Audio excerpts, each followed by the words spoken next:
உடையார் பாகம் 3 124வது அத்தியாயம் தொடர்கிறது. இவ்வளவு பெரிய பணி எனக்கு எதற்கு? என்னால் எப்படி செய்ய முடியும்?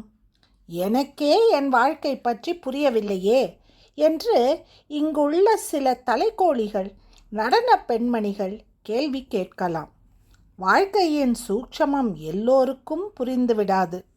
புரிந்துவிட்டால் இந்த உலகத்தில் இயல்பு வேறு விதமாக இருக்கும். போர் என்ற விஷயமே இருக்காது. ஆனால் வாழ்க்கையின் போக்கு அவ்விதமாக இல்லை. எல்லோருக்கும் வாழ்க்கை புரிவதில்லை. வெகு சிலருக்கு வாழ்க்கை என்ன என்று புரிகிறது. அப்படி புரிந்தவர்கள் இந்த வாழ்க்கை என்ன சொல்கிறது என்பதை வெகு சூட்சமமாக சொல்லி வைத்து போயிருக்கிறார்கள். 4 வேதங்கள் அப்படிப்பட்ட விஷயங்கள்தான். எளிதில் புரிந்து கொள்ள முடியாத கடவுள் பற்றி எல்லா வேதங்களும் வியப்பாக பேசுகின்றன. எப்படி வாழ வேண்டும் என்று சொல்கின்றன.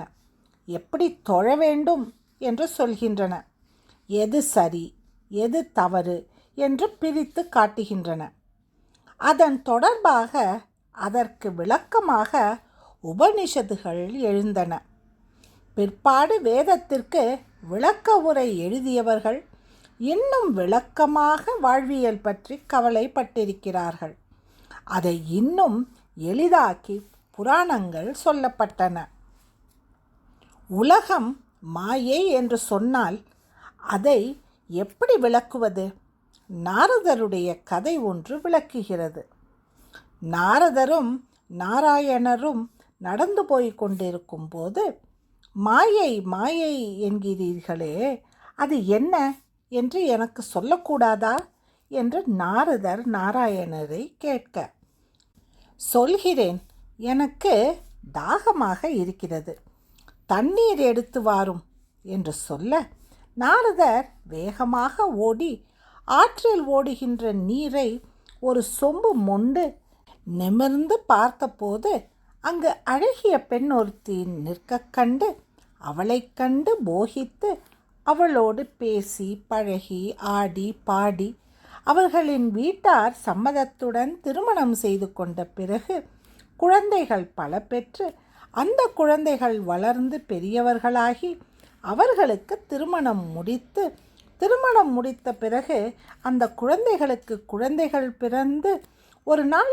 ஆற்றில் வெள்ளம் வர எல்லோரும் அடித்து கொண்டு நாலா திசைக்கும் போக, ஏன் இப்படி என்று அலறிக்கொண்டே நாரதரும் நாலா பக்கமும் அலைய, நாராயணர் அவரை தடுத்து நிறுத்தி, ஏன் தண்ணீர் கொண்டு வரவில்லை என்று கேட்டாராம். இப்பொழுது என்ன நடந்தது என்று கேட்க, அதுதான் மாயை என்று நாராயணர் சொன்னாராம். வேதம் சொல்கின்ற ஒரு கடினமான ஒரு விஷயத்தை இந்த புராணம் விளக்க முயற்சி செய்து கொண்டு இருக்கிறது. கூட்டம் மௌனமாக கேட்டது. ராஜேந்திரர் தன் தகப்பனாரான சக்கரவர்த்தி உடையார் ஸ்ரீ ராஜராஜ தேவரை வியப்போடு பார்த்து கொண்டிருந்தார். ஆயிரக்கணக்கான வீரர்களுக்கு நடுவே நின்று போர் வேண்டியதனுடைய அவசியத்தை, வேகத்தை, சாளுக்கியரை அழித்து ஒழிக்க வேண்டிய தன் அவசியத்தை அவர் உரத்து முழங்க கேட்டிருக்கிறார்.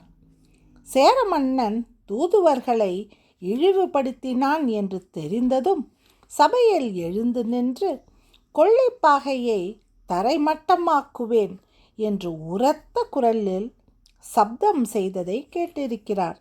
ஆனால் இங்கே தத்துவ நெறியாக உள்ளம் உருகும் விதத்தில் இங்குள்ள ஒவ்வொரு மனிதரும் தன்னிலை மறந்து கேட்கும் விதத்தில் குரல் உயர்த்தி பிசறு இல்லாமல் கம்பீரமாக பேசுவது பார்த்து வியந்து போனார்.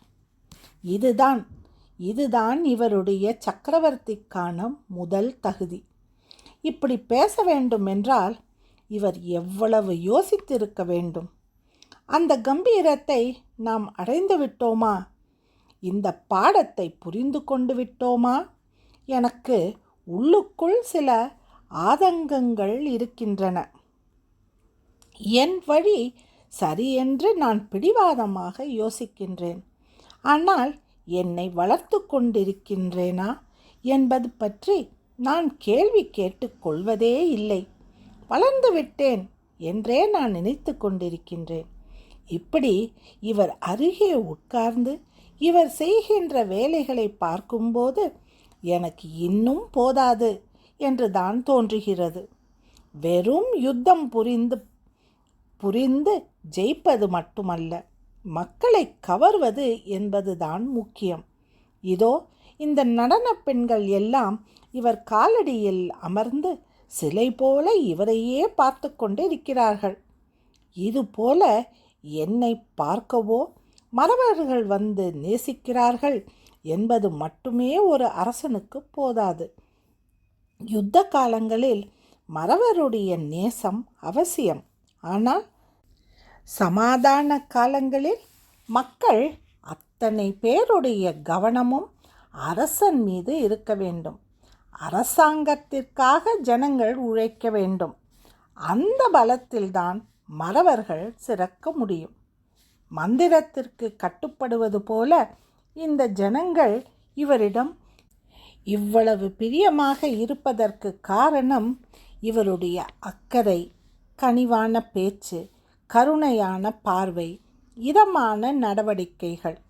அருண்மொழி பட்டனிடம் குதித்தவர்கள் பிரம்மராயரிடம் குறை சொன்னார்கள். இப்பொழுது வாய்மூடி மௌனமாக உட்கார்ந்து கொண்டு இருக்கிறார்கள். வீடு பற்றி எந்த பேச்சும் எழாமல் இருக்கிறது. யாருக்கும் அது பற்றி பேசுகிற எண்ணம் இருப்பதாக தெரியவில்லை. மிகுந்த கவனத்துடன் சுற்றி முற்றி ராஜேந்திரர் பார்க்க அவர் மெய்காவல் படை அவரையும் விட கூர்மையாக நாலாபுறமும் பார்த்தார்கள். சாவூர் பரஞ்சோதி மணிமண்டபத்துக்கு அருகே கை கட்டி நின்றிருந்தான். நல்ல உயரம், கட்டுமஸ்தான தேகம், முதுகோடு தொங்கும் நீண்ட உடைவாள், மேலே சட்டை அணிந்து அதன் மீது மணிக்கயிறு போட்டு இடுப்பில் இருக்கியிருந்தான். கணுக்கால் வரை வேட்டி உடுத்திருந்தான். கணுக்காலில் இருக்கும் வேட்டியை பறக்காத வண்ணம் துணி போட்டு சுற்றியிருந்தான். பாதரட்சை போட்டு போட்டு சற்று குறுகலாய் இருக்கின்ற கால்கள். ஆனாலும் முகத்தில் ஒரு துக்கம் இருந்தது. இந்த தளிச்சேரி பெண்களை எதற்கு தயார்படுத்துகிறார் சக்கரவர்த்தி என்பது தெரிந்துவிட்டது. ஆடலும் பாடலும் அதிகம் செய்து ஒவ்வொரு இரவும் சிற்பிகளையும் மறவர்களையும் மகிழ்வித்து கொண்டிருங்கள். எந்த ஒரு கூட்டம் பொழுதுபோக்கில் தன்னை ஈடுபடுத்தி கொள்கின்றதோ அதற்கு பெரிய சீற்றங்களோ ஆத்திரங்களோ இருக்காது. இந்த சீற்றங்களும் எரிச்சல்களும் இரவு நேர ஆட்டப்பாட்டங்களில், அங்கு போடும் கோமாளி கூத்தில், விதூஷக சிரிப்பில் அடிபட்டு போகும். விடிந்ததும் இரவு பார்த்த கூத்தும் அதன் ரம்மியமும் குதூகலமும் கெக்களித்த சிரிப்பும் தான் நினைவுக்கு வருமே தவிர வேறு எந்த வேதனையும் முன்னே நிற்காது. இது ஒரு மயக்கம், இது ஒரு போதை மருந்து. மனம் லேசாகி விடுவதால் எது பற்றிய வெஞ்சினமும் இருக்காது. குறிப்பாய் இது அடிமை வீரர்களுக்கு மிக அவசியம். அவர்கள் சோழ தேசத்தோடு இணைந்து இந்த மொழியை நன்கு கற்று நாகரிகத்தோடு ஒன்றி போவார்கள். பெண்களின் ஆட்டத்திலும் பாட்டத்திலும் ஈடுபட்டவர்கள் பரந்தையர்களை நாடி போவார்கள், அல்லது நன்றாக மது அருந்துவிட்டு பாட்டு பாடி தூங்கி போவார்கள். விடியல் எழுந்து மாடு போல வேலை செய்வார்கள். மாலை பொழுதானதும் குளித்துவிட்டு எங்கே கூத்து, எந்த இடத்தில் என்ன விதமான ஆட்டம் என்று பேசிக்கொண்டு திரிவார்கள். போய் முன்னால் உட்கார்ந்து கூத்து பார்ப்பார்கள். அந்த மயக்கத்திலிருந்து தப்பிக்க வெகு சிலராலேயே முடியும். அப்படி முடிந்தவர்கள் இதோ இந்த சாவோர் பரஞ்சோதி போல தூணுக்கு அருகே தூணாய் சற்றும் அசையாது சக்கரவர்த்தியே உற்று பார்த்து கொண்டிருக்கிற திடத்தை பெற்றவர்கள். அவர்களால் எதுவும் சாதிக்க முடியும். இப்போது சக்கரவர்த்தியின் பேச்சை கேட்பதை விட்டுவிட்டு சாவோர் பரஞ்சோதியை மெல்ல விசாரிக்கலாமா? ராஜேந்திரர் அரியணையிலிருந்து மெல்ல நகர்ந்து சட்டென்று எழுந்து திரைக்கு அப்பால் போனார். சில நிமிடங்கள் பெண்கள் இளவரசியின் அசைவை பார்த்தார்கள். 2 பேர் எழுந்திருக்க முயற்சித்தார்கள். மற்றவர்கள் அடக்க மன்னர் பேச்சை கூர்ந்து கேட்டார்கள். சாவோர் பரஞ்சோதி அசையவில்லை. ஆனால் அவன் கண்கள் மட்டும் இளவரசர் ராஜேந்திரரை பின்தொடர்ந்தன. ராஜேந்திரர் திரைமறைவுக்கு போய் திரும்பி சாவோர் பரஞ்சோதியை பார்த்ததும் சாவோர் பரஞ்சோதி மெல்ல கட்டியிருந்த கைகளை பிரித்தான். வா என்று இளவரசர் அழைத்ததும் சுற்றுமுற்றும் பார்த்துவிட்டு மெல்ல மன்னருக்கு முன் மிக லேசாய் தலைவணங்கி ஓரடி நகர்ந்து நின்று கொண்டான். கூட்டம் அவன் நகர்வை பார்த்தது. மறுபடியும் அரசரை கவனித்தது. இன்னொரு அடி நகர்ந்தான். மெல்ல திரை சீலைக்கு பின் நகர்ந்து வந்தான். அவன் ஒரு சாரை பாம்பை போல அதிகம் சலனமில்லாது நகர்ந்தது கண்டு ராஜேந்திரர் ஆச்சரியப்பட்டார். எது செய்தாலும் செவ்வனே செய்ய இவனுக்கு தெரிந்திருக்கிறது என்று புரிந்து கொண்டார். பின்பக்கம் உள்ள புல்வெளிக்கு போய் அங்கு நின்று கொள்ள மேய்க்காவல் படை மெல்ல அவரை பின்தொடர்ந்தது. குடிக்க தண்ணீர் வேண்டும் என்று கேட்க ஒரு வீரன் நடன பெண் வீட்டுக்குள் ஓடினான். ஒரு சொம்போடு வந்தான். இளவரசர் தண்ணீர் வாங்கி குடித்து பாதி தண்ணீரை சாவோர் பரஞ்சோதியிடம் கொடுக்க சாவோர் பரஞ்சோதிக்கும் தாகம் இருந்தது போலும். மீதி தண்ணீரை அவன் குடித்தான். இளவரசர் இன்னும் தண்ணீர் கொண்டு வா என்று ஏவினார். சொம்பை வாங்கி கொண்டு அந்த வீரன் மறுபடியும் தேவரடியாரின் இல்லம் நோக்கி நகர்ந்தான். வெற்றிலை பெட்டியை யாரோ பிரித்து நீட்டினார்கள். ராஜேந்திரர் பாக்கு போட்டுக்கொண்டு வெற்றிலையை கிழித்து சரசரவென்று மடிக்கத் துவங்கினார். சாவோர் பரஞ்சோதியை பார்த்து எடுத்துக்கொள் என்று சொன்னார். பழக்கமில்லை என்று சாவோர் பரஞ்சோதி சொன்னான். இளவரசர் ஆச்சரியத்தோடு அவனை பார்த்தார். சாவோர் பரஞ்சோதியின் பற்கள் வெள்ளை வெளியேர் என்று இருந்தன. தாம்பூலம் போடுவதில்லையா? இல்லை, அது என் பற்களை பாழாக்கி விடுகின்றன. ஆனால் அந்த வாசனை எனக்கு மிகவும் பிடிக்கும். யாராவது போட்டால் அருகே நின்று அந்த வெற்றிலை காம்பு திம்பேனே தவிர தாம்பூலம் போடுவதில்லை. நீங்கள் கிழித்த வெற்றிலையின் காம்புகளை கொடுங்கள், நான் போட்டுக்கொள்கின்றேன். அவன் கை நீட்டினான். வெற்றிலை காம்புகள் அவனுக்கு கொடுக்கப்பட்டன. மெல்ல கடித்து சாறு உறிஞ்சினான். நீதான் சாவோர் பரஞ்சோதியா?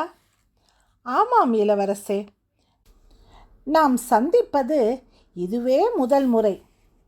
மேற்கு பார்த்து நில்லுங்கள். அவரை புஜம் பிடித்து திருப்பி வைத்து சாவோர் பரஞ்சோதி மண்டியிட்டு அவர் புறங்கால்களில் தனது வலது கையை வைத்து பிறகு சிரசை வைத்து கொண்டான். அவர் முழங்காலை முத்தமிட்டான். அந்த அன்பில் ராஜேந்திரர் நெகிழ்ந்தார். அவன் தோளில் கை வைத்து எழுப்பினார். இளவரசர் ராஜேந்திரரை விட ஒரு படி உயரமாய் சாவோர் பரஞ்சோதி இருந்தான். அவன் நிறம் வினோதமாக இருந்தது. கண்கள் நீல நிறமாக இருந்தன. தாடி செம்பட்டையாக இருந்தது. தலைமுடி கற்றாய் அழுத்தமாய் குட்டையாய் இருந்தது. அவனுடைய நகைகளும் வினோதமாய் இருந்தன. உன்னுடைய தாயார் இறந்து போனார் என்று கேள்விப்பட்டேன். என்ன காரணம்? விதி முடிந்து விட்டது, வயதாகி விட்டது. இவ்வளவு வயது வாழ்ந்ததே பெரும் அதிசயம். கடைசி காலத்தில் நோயுற்று இருந்தார்களா? இல்லை, அது நோய் அல்ல, மரணம் வந்துவிட்டது என்று தெரிந்து ஒரு மெல்லிய கவலையும் பயமும் இருந்திருக்கலாம். உடல் நோய் என்று எதுவும் சொல்வதற்கில்லை. இறப்பதற்கு ஒரு 1/4 நாழிகை முன்பு கூட அவர்கள் பேசிக்கொண்டிருந்தார்கள். யாரோடு? என்னோடுதான். என்ன கேட்டார்கள்? மரணம் என்றால் என்ன என்று கேட்டார்கள். அப்படியா? ஏன் உன்னை கேட்டார்கள்? எத்தனையோ போர்க்களங்களுக்கு போயிருக்கிறாயே, எத்தனையோ பேரை வெட்டி கொன்றிருக்கிறாயே, எத்தனையோ பேர் படுகொலை செய்யப்பட்டு துடித்து துடித்து சாவதை பார்த்திருக்கிறாயே. சொல், மரணம் என்றால் என்ன? எனக்கு சொல்லிக்கொடு என்றார்கள். 124வது அத்தியாயத்தை நாளை தொடரலாம். நன்றி, வணக்கம்.